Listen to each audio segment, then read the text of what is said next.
What's up, everybody? What's good? My name is EK, and welcome to What's Good English. And today I have the super special guest for you all. I have Dr. Dionna Latimer-Hearn. You might have heard her in an episode of the You're Wrong About podcast where they were talking about the Ebonics fiasco. She is a speech therapist, Speech pathologist. speech pathologist. Thank you so much for helping me out. I'm horrible at these intros, but anyway, doctor, please tell us about yourself. Okay, so first I would say you need to call me Dionna on here.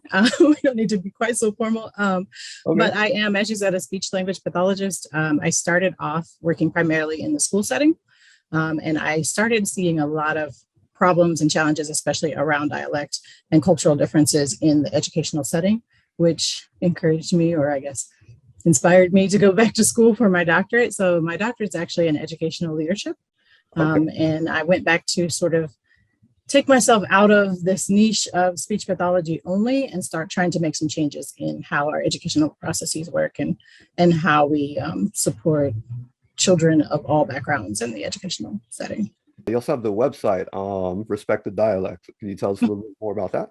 Yes, Respect the Dialect is an online community where we discuss primarily around education and speech language pathology practice, issues pertaining to African American English and the ways in which therapists or educators can further support students who speak African American English instead of pathologizing them. I'm going to be directing like so many people that DM me like, what can I do like in school to help out kids? I'm just going to send all those people to you and they DM me. Hey, I appreciate it. We'll be there. Now you know where to direct those or who to direct those questions to. You have a website that you can go to direct those questions. Also, so use the term African American English. There's an alphabet soup of terms, I like to call it, for describing the way that we talk. So there's African American English, like you use, African American vernacular English, African American language, Ebonics, Black English, like all these different way descriptors and whatnot. Like, what should we be calling this? Well, I would say in contemporary research, it's more so African American English or African American language, but it has evolved, as you said, over the years, particularly in alignment with the label or the name that we have chosen for ourselves or that has been assigned to us, depending on the time frame. So at one point it was Negro non-standard, and it moved to, pretty much all the way along the continuum with the different labels that have been used to refer to African American community. So you use African American English. Should we all just stop saying African American vernacular and take that V out of there? I think there are people who support that argument. I think that given some of the roots of vernacular and sort of where that came from in slavery, et cetera, it can be problematic. But I think that for me, I typically refer to both because not everyone is necessarily caught up with what is the most recent label.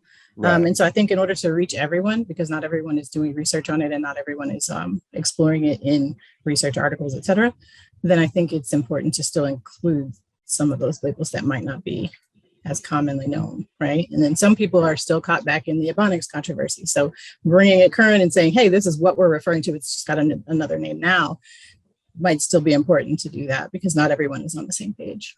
It's weird. Like, it's me, I always sort of like the term Ebonics because it really targets the people who speak it. Because especially now, like, there's a lot of African immigrants that we refer to as African Americans that wouldn't necessarily be the speakers of African American English. But like, if you say Ebonics, like that hits just the speakers of the language, including the non-African American people that speak the language. But it's good having like an umbrella that everybody can go to as well. I think Ebonics has the negative connotation still associated with it because of the controversy. That's why I'm so angry about it as well. It was like such a good word. It's like, oh, dude, ebony phonics. That makes so much sense. Perfect.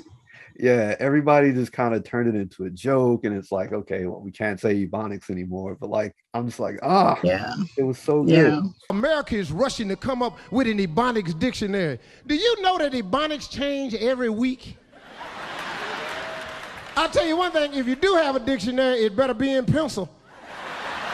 You talked, especially on the You're Wrong About podcast, about like children and children that, if we grow up speaking African American English, what should we be doing to help support those children, and like what accommodations should be made for children in schools? I think first and foremost, validating the language they come in the door with is so important. It says a lot when you suggest to a child that the way that they communicate is not welcome in a space. It says a lot about their family when you say that it isn't, safe or appropriate in an educational setting. Because you have some relatives perhaps that only speak AAE, right? And if they're only speaking in AAE, then what has the teacher just said about this relative or this person in your family or this group of people that you engage with every day or your entire community, for instance? And so I think the first thing that needs to happen is validating the language as a tool, as a good thing, as an asset that we can build upon. We do that with other languages when students come. A lot of times we say, oh, this person's bilingual or this person speaks this other language, and that's wonderful. And we can do something with that. We have programs to support that. But what the Ebonics situation was trying to establish a program to support speakers of African-American English. And that didn't work out. We saw they didn't win, right? But essentially what was happening was they were validating the language. And you can see why maybe, given some of the challenges in our nation, why that might not be the goal of everybody. So that's probably the first and foremost thing, is to just essentially respect the dialect, respect the way they come to school. Like, going along with that, do you think like teachers should try to learn like some African-American English themselves to try to help meet their children where they are? I think if you're working with children who primarily speak that language or that dialect, then you should be engaged in it in some way. So it might not be possible to learn it or to acquire that specific dialect, but you should identify features of it so that you're not, quote unquote, correcting students out of their dialect and out of their authentic voices in the classroom setting. Right. So like when a kid says like, hey man, he be late, like that means he normally late, but like not that he is late. Like but like respecting that and then not recasting it incorrectly, because a lot of times, especially with habitual B, the teacher or the person who's helping or speaking with the student in mainstream, they recast that sentence in a whole nother way that doesn't even capture what the kid is saying. So that's problematic too, because that's then taking away their voice and the message behind what they were trying to convey. Right, exactly. And then so you say mainstream for just like mainstream American English as opposed to like standard English, and like, because that's another good question. Like, what should we call? I'll do standard. I mean, for real, like I'm not on standard because I feel like it's not a standard. I don't feel that it's the standard. Like, but I think that anything we call it, essentially, it comes back around to being that same concept, right? So I've seen general American English, mainstream English. I typically go with mainstream. Okay. I've been trying to get away from saying standard as well, because I mean, like, there's not really a standard version of English, depending on what state you are, like depending on what part of the state that you're in. In fact, it can differ. So like, there's not really standard. But like again, going back and catching all the people who haven't caught up with the idea that there is no actual standard, right? Exactly. Yeah. The other thing I wanted to mention, especially going along with children in schools, because I recently saw one of some of the show's students who teaches Gullah at Harvard give a whole presentation on science, on physics. But here we have more atoms in the molecule, and he packed more tightly together. Here we got less atoms. Now, which one you think will have more density? We gotta talk about density, we gotta talk about the float force, buoyancy, and the last part, the old Archie rule, Archimedes' principle. Do you think that we should be teaching students in their own native language when possible? Yeah, I think it's important to do so. I think you can validate language through the books we're using, the literature we're reading, et cetera.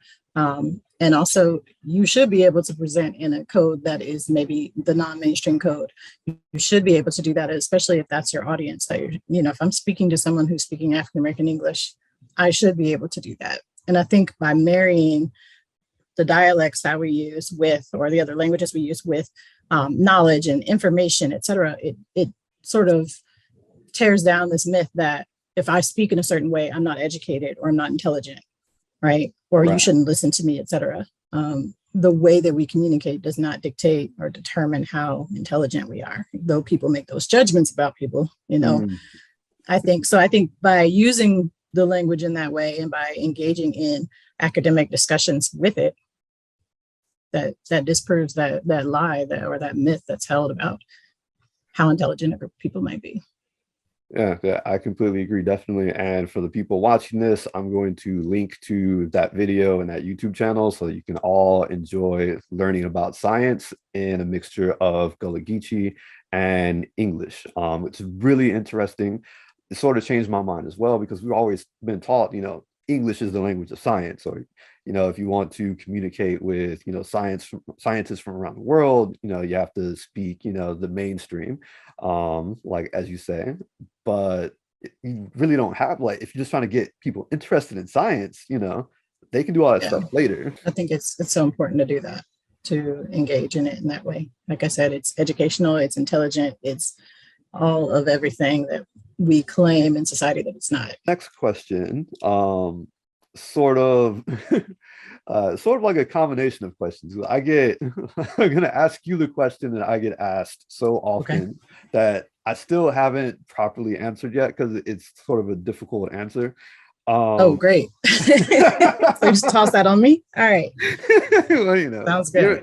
You have a doctorate. I'm just some dude from Illinois that makes videos about the language that I grew up speaking. All right. What is your opinion on, because especially this goes with like a lot of the younger generation, how they're kind of like staunchly against this, at least from what I've seen. But like, what is your opinion on non-Black people like speaking African American English? Okay, speaking like a legitimate form of African American English, or so I think it matters like what we're calling in this case African American English. So there are people who are not Black, who are not African American, who don't have the same experience, who are actually adjacent to or enmeshed in our communities, right? And so they're going to acquire the dialect, they're going to engage in conversations and exchanges in that dialect, and that should be expected, right? Yeah.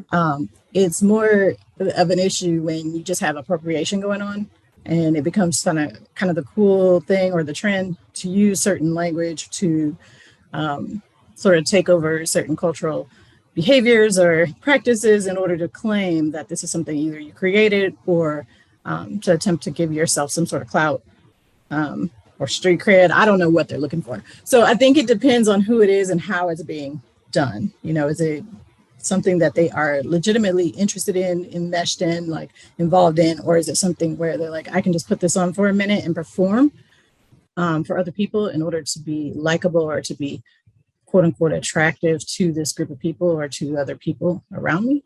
Right. I think that's more the question for me. So I don't have an issue personally with someone who is not the same race using it.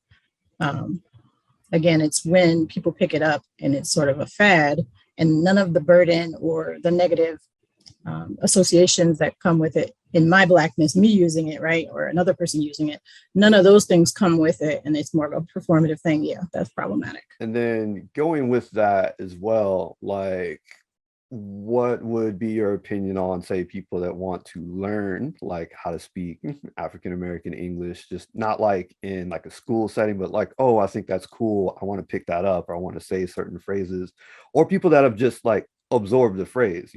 For example, I never in my life made a conscious decision to say the word hella. I'm from Illinois. I moved to the West Coast. A few months later, I was just saying, man, that house hella big over there. Y'all see that house? Like, do you think people should like try to avoid like certain words or phrases that they might just pick up? That, I mean, you listen to a lot of rap music. If you watch like ConsciousLee's TikTok videos, for example, he says lost in the sauce all the time. Hey, education is elevation. I mean this respectfully. What you just saw was an illustration of somebody being lost in the sauce of heteronormativity. When I say lost in the sauce of heteronormativity, I'm talking about what's the impact to being lost in the sauce of heteronormativity. Well, here's one. When you lost in the sauce of heteronormativity, it is important. When you get lost in the sauce of heteronormativity, it allows for you to erase all the other identities that don't fall under heteronormativity. Eventually, you're going to start saying lost in the sauce. That's just kind of how language sort of seeps into you. This man's so lost in the sauce of his own misogyny. Like, do you think people should try to just like stop that and say, no, I'm not going to add this to my vocabulary, kind of like make a conscious choice? People that aren't Black basically saying like Black sayings and phrases and stuff like that? Or do you think you should just like kind of get, accepted into or get absorbed into their normal speech patterns? I think all of it, I won't say all of it.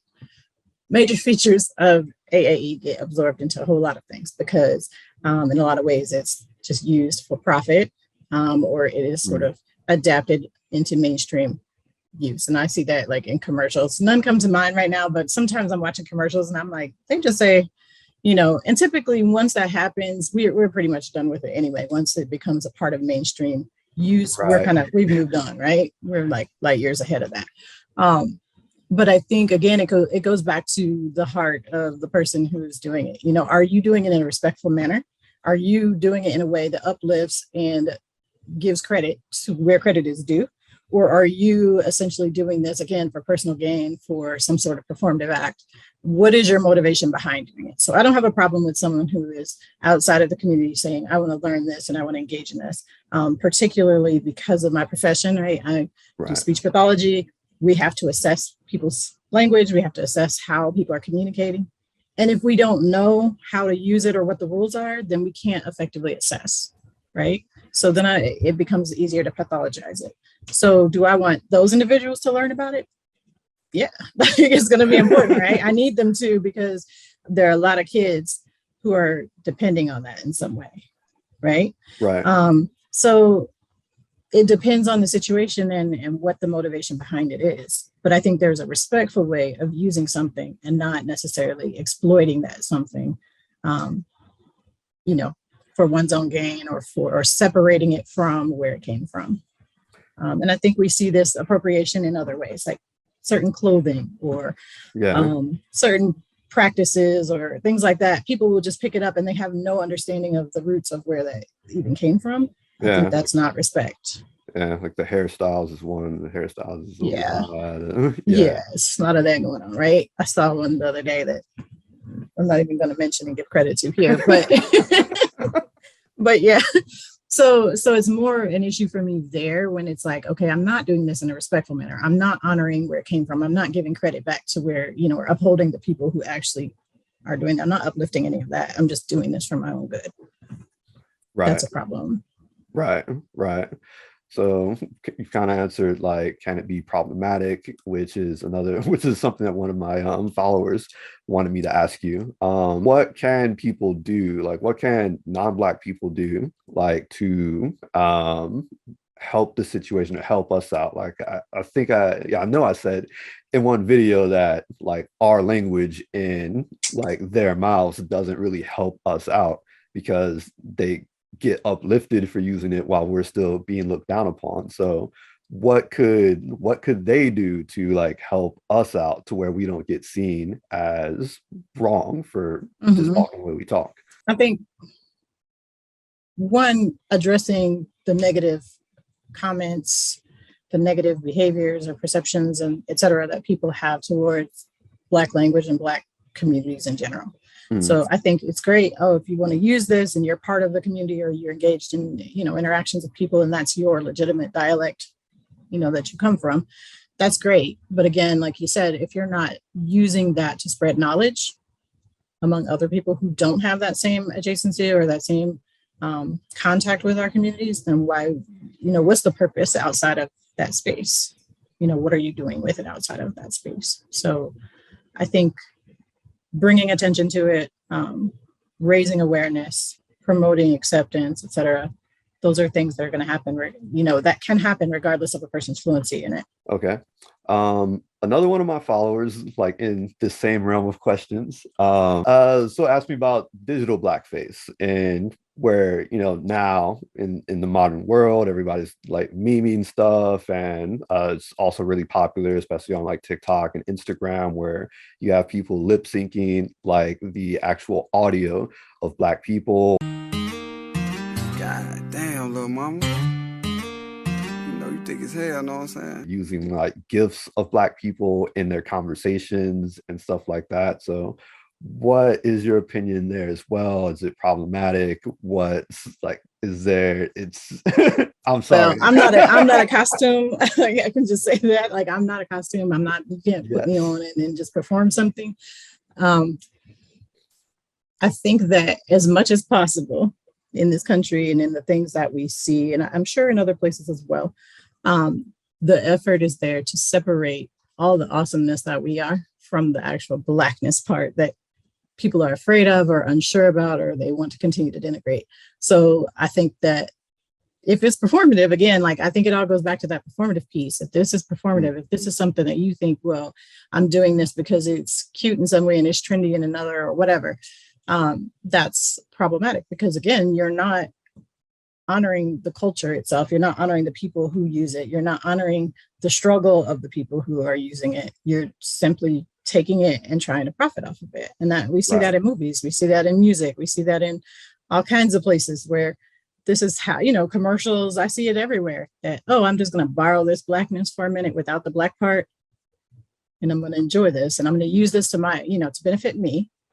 And I'm not going to give any credit back to or make any effort to uplift the community it came from. Something I also see as well, especially like in the new internet age, especially with Twitter and stuff like that, is a lot of the younger generation, like Gen Z, like, because our language kind of gets rebranded as like Gen Z slang.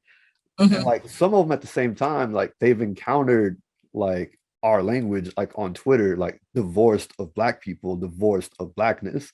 And they just think it's like the internet slang. Like, what can we do to combat that sort of thing? Turn it off. No, I'm playing.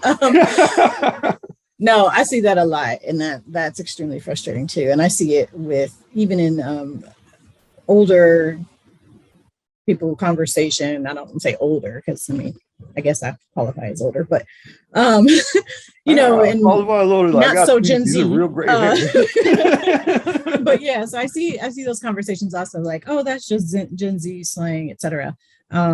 Again, I think it just goes back to the erasure of Blackness. Like any way that you can separate this and say, oh, well, this didn't come from the originators of this. Like everything. I mean, like what haven't we brought to the table? I mean, I'm not trying to say it in a like to be disrespectful or anything like that. I'm just wondering, like,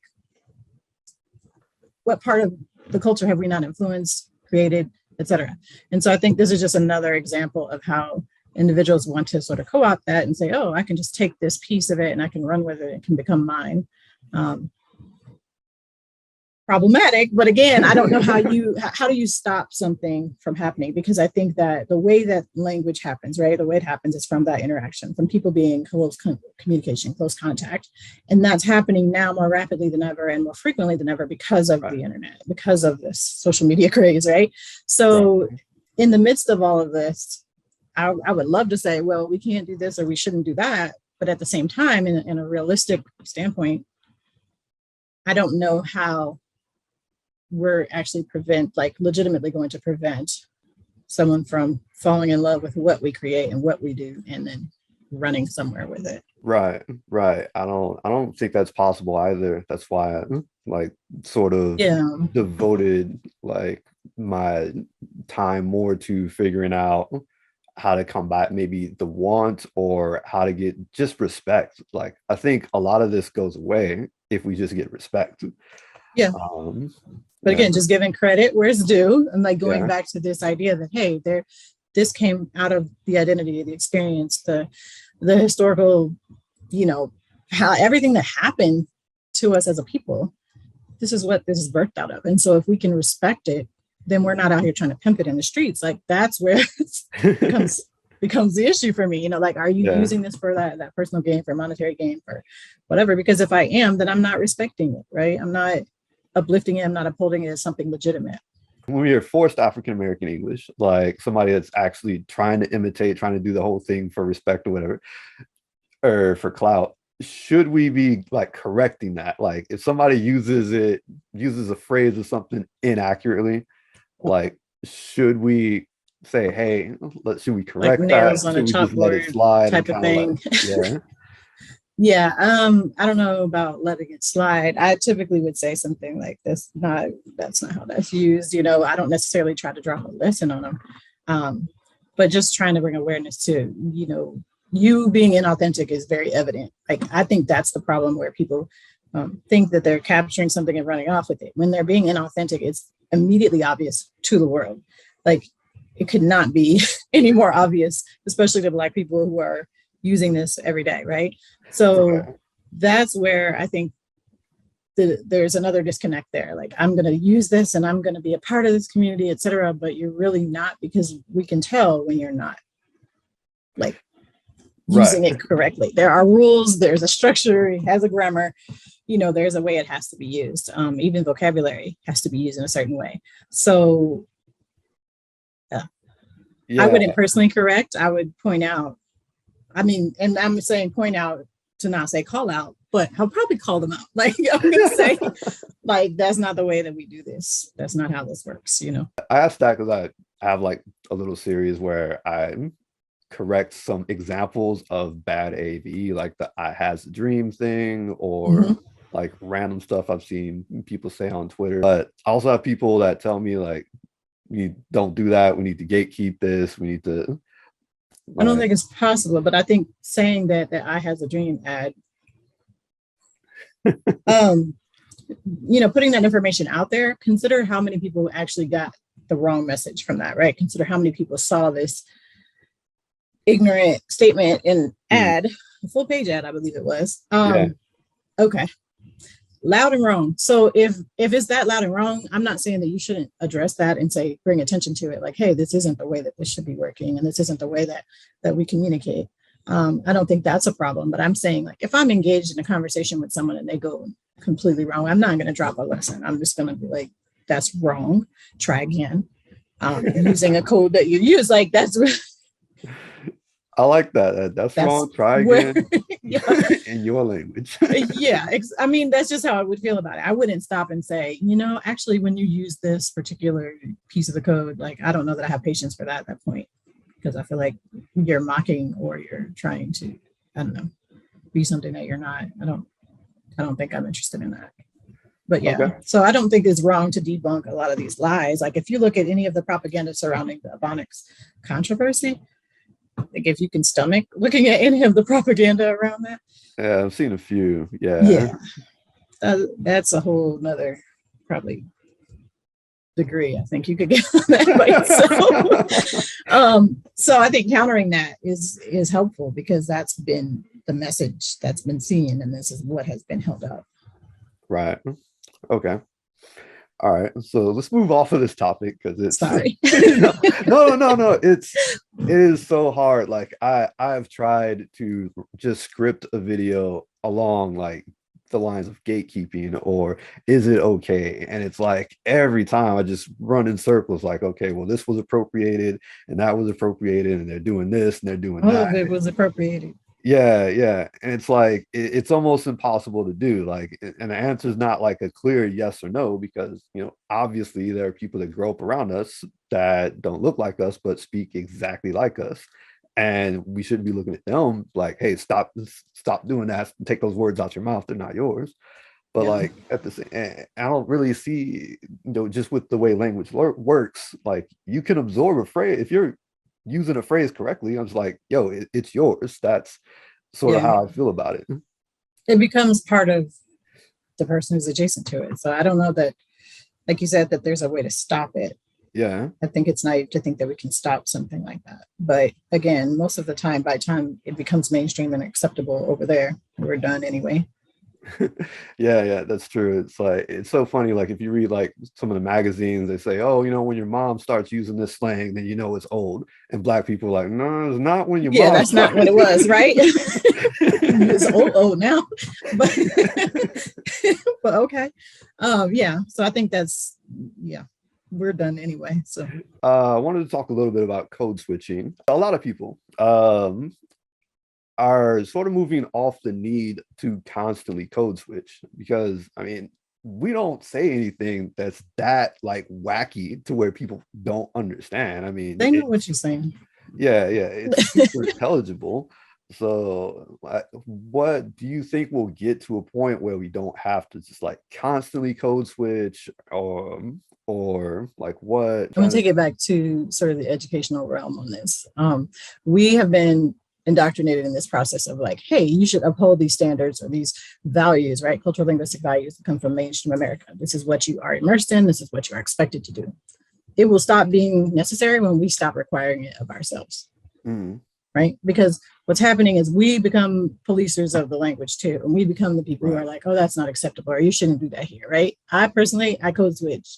So I grew up using both, and it was required. It was like a thing that I was taught specifically, like, don't do this in these spaces. So it became very hard. It is very hard to sort of let my guard down, so to speak, or to engage in communication in different spaces where maybe I was taught that this is wrong to do this here. So when I stopped requiring that of myself, when I stopped requiring that of people around me, and we as a people stop requiring it, then I think that it becomes not as big of an issue as it is currently.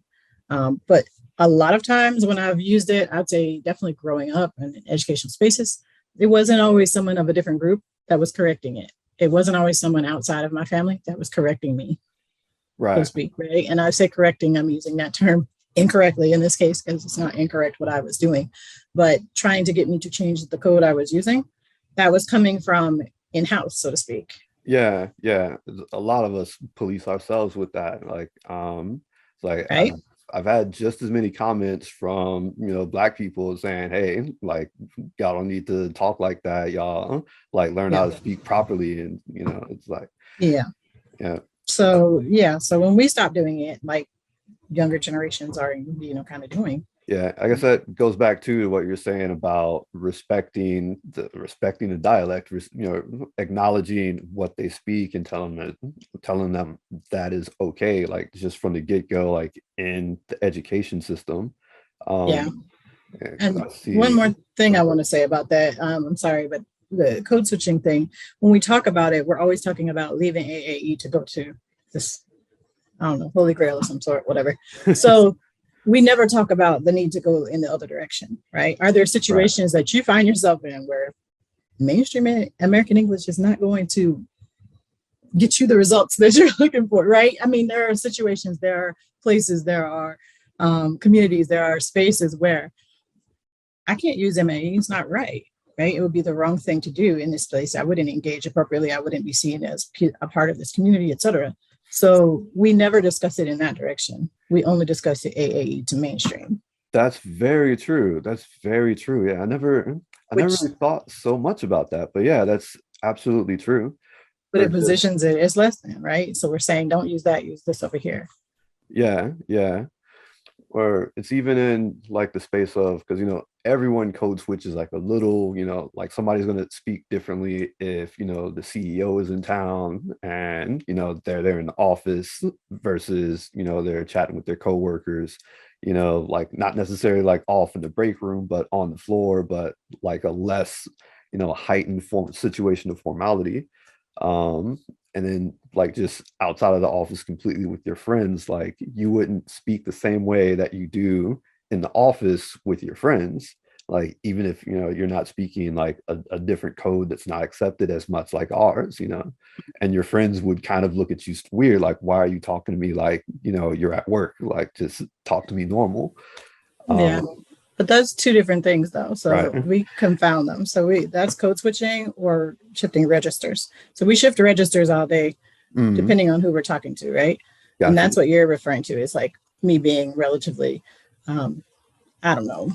I don't want to call it formal because I really don't like the formal, informal thing. But me being relatively formal, talking to, for instance, a person in a higher position than me.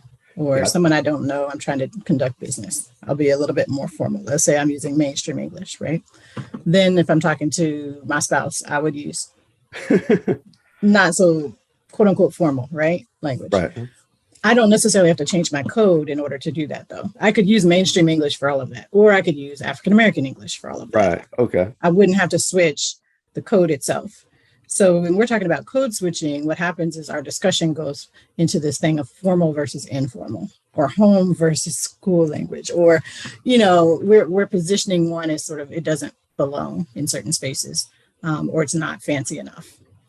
When we look at a sermon in a church, for instance, right? A Black church, let's say, that's going to be some AAE in there, right? They're about 100%. To use AAE, but it's going to be in a relatively formal manner. Yes.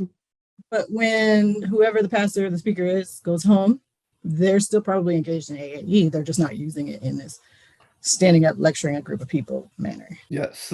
Does that kind of make sense? So Yeah, one is that makes register perfect sense. shifting and one is code switching. Yeah. Yeah. See, like I don't have the linguistics degree, so I don't know the terminology, but I know exactly what you're saying. Yeah. Okay.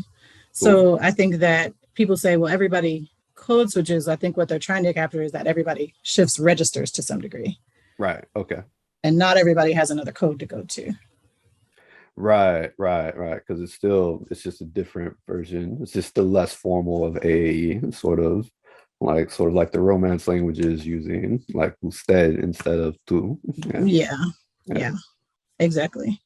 So that would be a difference in how we might perceive this idea of code switching. Is important to consider that not everyone has that other code. So some people who speak AAE only speak AAE and don't have the option of code switching. Right. That's very true as well. Like, which is sort of why we need to like get some respect for these people, because it has nothing to do with your intelligence. It's just the way you talk. So with Sunma Show, who I know you know, like being like a teacher of Gullah at Harvard, and like actually teaching people like his native language, his Creole.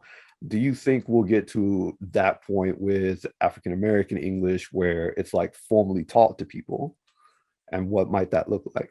I do see programs, in post-secondary universities, institutions, where people are studying it. I don't know that it's being taught as a language you could, quote unquote, acquire, but there are people who are researching clearly and reviewing that information. I don't know. I really honestly don't know. Because again, that would go back to that validation that seems to keep, being denied us on that. Right. I really don't know. I think that with Gullah Geechee, it is different enough that it warrants sort of a little bit more respect in terms of that part of it, right? It's different and it's hard to understand, or it's separate, and I can understand that it was a completely different code, right? Whereas like you mentioned before with African American English, there's a relative overlap with mainstream English, and it is sort of the dialects are intelligible, right? Mutually intelligible. So I don't know. That's a good question. In terms of someone just showing up to study it like they would Spanish. Yeah. Or like even I have a more international following on YouTube than I do in other areas, and like I've had like a couple people say, oh well, what do you think about a Russian learning how to speak African American English? And to me, like my answer is always it would be weird.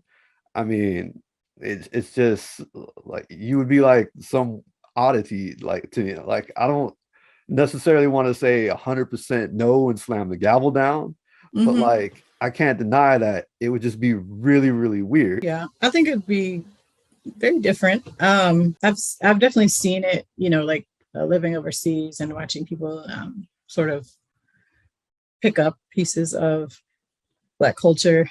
In Japan, we were there, 2004 to 2007, and like we saw some cats outside with some cardboard at night. They were breakdancing, and it was kind of like, okay, like this is interesting that's what you picked up on. And I think because of the way that we are portrayed in different spaces, it could be seen as cool, and people would maybe be interested in doing something like that. Yeah. In the media. Yeah, there's a lot of our culture just everywhere. Like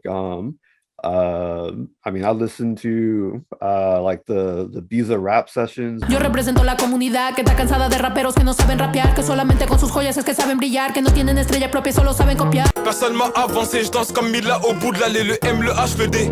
Le M, le H, le D, je suis dans le A, le M, le G, à Bordeaux, JTT.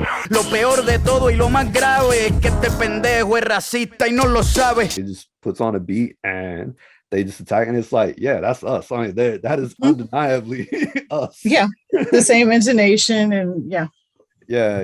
It's very interesting. Like, yeah, it's cool seeing how much influence we've had. Like at the same time, though, it's like, okay, we're inspiring all this stuff, but like, why can't we get the respect? You know why? Yeah, but yeah, I think yeah, I know, right?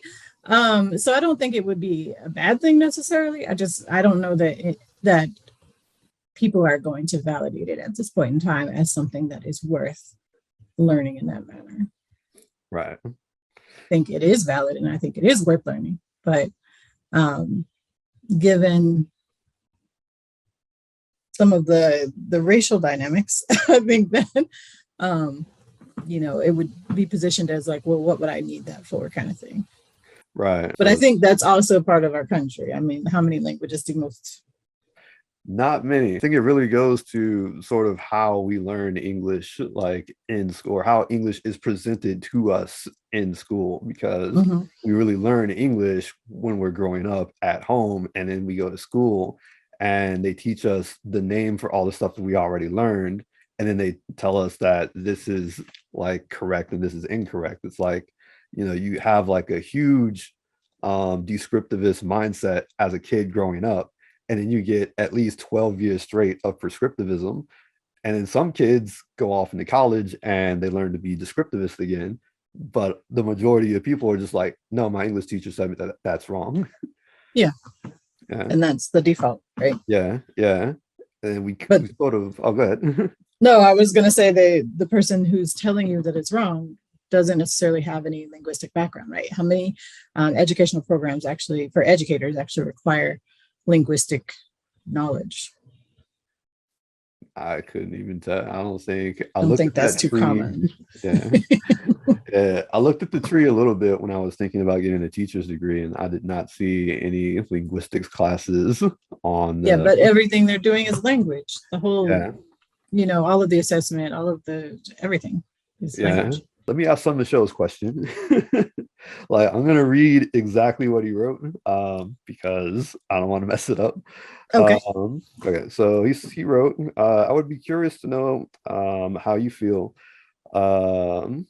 about citation of credit to subsets of our community versus crediting Black people as a whole for our overall lexicon. Should we just stick to crediting Black people as a whole, or is it important to give Black LGBTQIA or Black women, for example, specific credit for their contributions? Logic being that the privilege relative and allowing cishet Black men to be the face of Black language progression undermines parts of our community who have unique needs. I think, it's important to give credit where we're able to do so. We're able to identify sources that are maybe from an intersectional aspect of Blackness or of African-American community. We have to do that, because if we don't, we're just doing the same thing that has been done to us, right? So we don't want to perpetuate the same problem going forward. So I think it is very important to do that.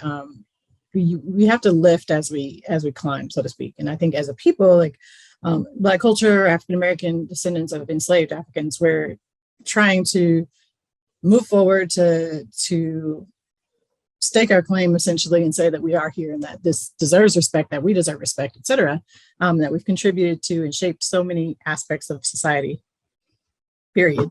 But if we don't turn around and do that same thing as we're sort of climbing and working towards this, then we're marginalizing the people that we claim to be, upholding, if that makes sense. So I think it's important to give credit at all times, wherever credit is due.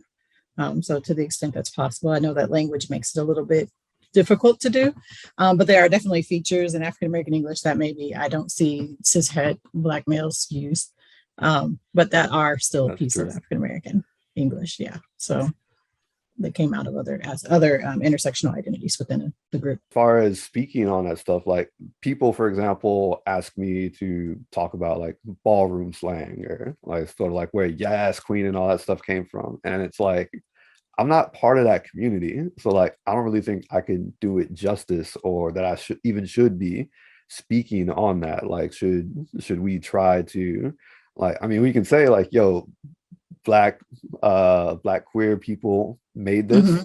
But like, I think what you kind of alluding to is that we need to offer that platform to other individuals as well. So I think that because we all have different sort of connection with power in our society, the way that our society is structured, whether it's your gender, your gender identity, your sexuality, your, all kinds of aspects of who we are, income level, et cetera, depending on where we intersect with power and where we have the ability to uplift others who may be more marginalized or who may not have the same access, then we need to do that.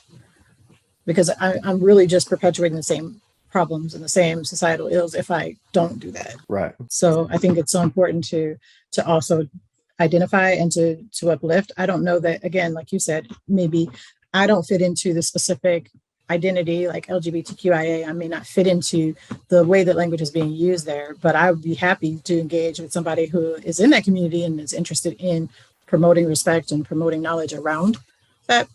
I'd say we should do that. And if that, if having a space to do that is what's missing, come see me, come find me, or allow, if I can help in some way, or if another person can uplift that or provide some sort of help in that process. And not to say, don't get me wrong, I'm not suggesting that LGBTQIA population needs my help, right? I'm not trying to position it as such. I'm just simply saying that if there is a way for me to lend a hand in that manner, if there is a way for me to give a platform in that manner, then I'm happy to do that. And I think we all have to be able to do that. And I think that goes back to the question you asked about whiteness and what can white people do to uplift or to support knowledge around our language and our culture.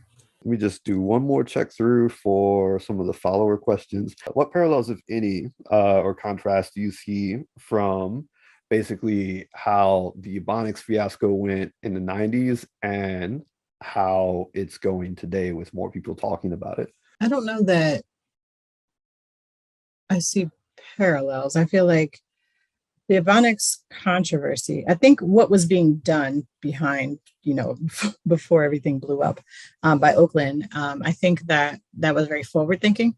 And I think that they were actually validating the language and deciding that if the plan is to teach people to code switch, then this is how we could do it effectively. I think that part of it made sense. And I think that there's still traces of that now.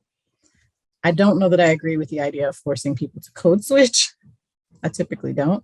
But I think the Ebonics controversy itself blew everything out of the water, and a lot of negative propaganda went forward, especially because it was such a big topic and everyone was talking about it. I think now we talk about it, but the conversation a lot of times for general population is more centered around Gen Z, just running off with words and claiming that they own them, or the words being attributed or the language being attributed to them. I don't know that it's the same, so to speak. I feel like it's valuable in this sort of time frame in the sense that someone wants to take it. Whereas before you were wrong for talking about it, or it was kind of like, oh, they're trying to teach kids to be ignorant, or they're trying to dumb down our education. That was more the perception then. So I don't know that they're similar. Like, do you think there should be like a code switching class, or like maybe or like a class that basically uses Ebonics to teach kids like mainstream American English, as opposed to, do you think we should have that as opposed to just acknowledging the way they talk, and just I'm trying to think what's the best way to phrase the question? I think it's a complicated ask. So I'm going to start with when we were younger, we were taught explicitly how the language was structured, right? We used to diagram the sentences and all of that. We were taught specifically how. So see, that was early sign right there. But yeah, so we were taught that, right, explicitly. So it was a little bit of a structure to what we were kind of quote unquote expected to do. Okay, good, bad, indifferent. There was a structure to it. Now students are not taught explicitly how English is structured. So there's more of a sink or swim situation. So you're in this classroom, right? And you are expected to perform, quote unquote expected to perform, because I have feelings about that too, but you're expected to perform in mainstream American English, or in general American English, academic English in this case, because when you're writing, it's more so academic. So that's the expectation. If you speak a different language, there's a support for you. You can go to your ELL or ESOL class, right? Right. All right. If you have a special need or you need some supports of some sort, you can go to special education or related services like speech pathology, like speech therapy services. Right. If you need both ELL support and special education, that's available to you, right? So in my research for my doctoral dissertation, I pointed out that a person who speaks African American English but doesn't have any of those supports available, there's only one place for them to go. Yeah. Because you can't put them in this ELL and validate their language, because that's what Oakland wanted to do. You can only put them in special education if they're not succeeding in that mainstream class. And then that is like reinforced because you get money because you have a new person in the special education program, right? So there's funding for that. Right. So there's a little incentive attached to that. And then we like to hold up what we call this black-white achievement gap, which I have lots of thoughts about, but right?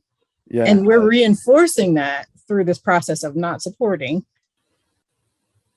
the children who speak African American English or other non-mainstream dialects. Because now we can say, look, here's the evidence. Look how many are not successful in the classroom. Not we need to change the way that we're approaching this, not we are not meeting the needs of students, but let's strap this on the students and say there's this achievement gap. They're failing to do something.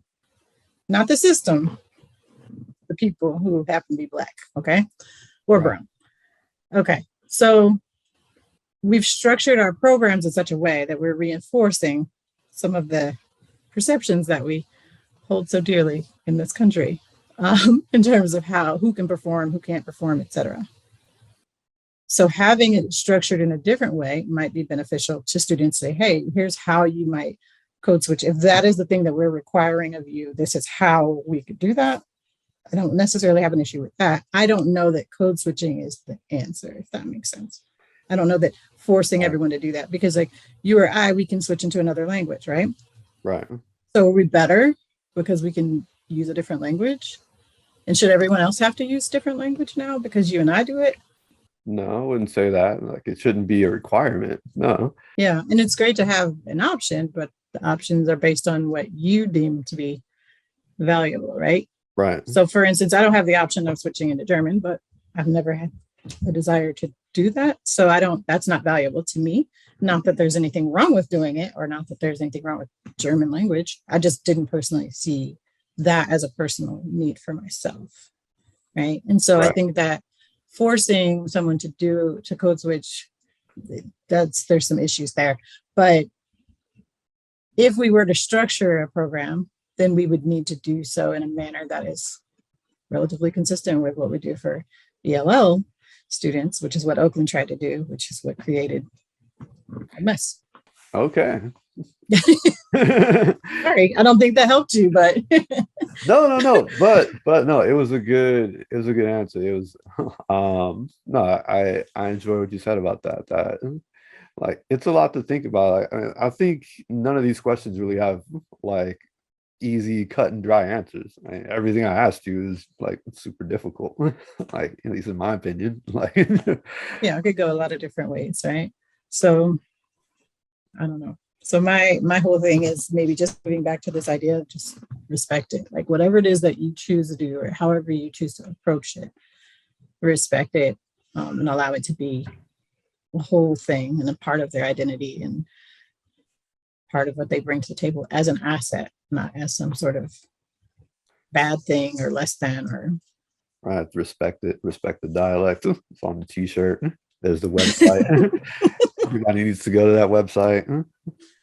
Well, that will do it for all the questions that I have for you for this interview. Thank you so much for coming on. It's been a pleasure to talk to you and everything, and I hope my audience has enjoyed you here. So they can find you at respectthedialect.com. Is there other places that people can go to find you? The best place is honestly our Facebook page. That's where we have the most interactive discussions, but also on Instagram. So on Facebook, it's groups/Respect the Dialect. On Insta, it's at Respect the Dialect. So yeah, so definitely we welcome questions and different perspectives on the topic, because again, there's no right way, right? So we're Yeah, figuring it exactly. out. So yeah, but thank you so much for the opportunity to be here. Yeah, no problem at all. And I will link to the Facebook group, the website, and the Instagram in the description of this video so everybody can come and check your stuff out. And that does it. Thank y'all so much for Appreciate it. watching.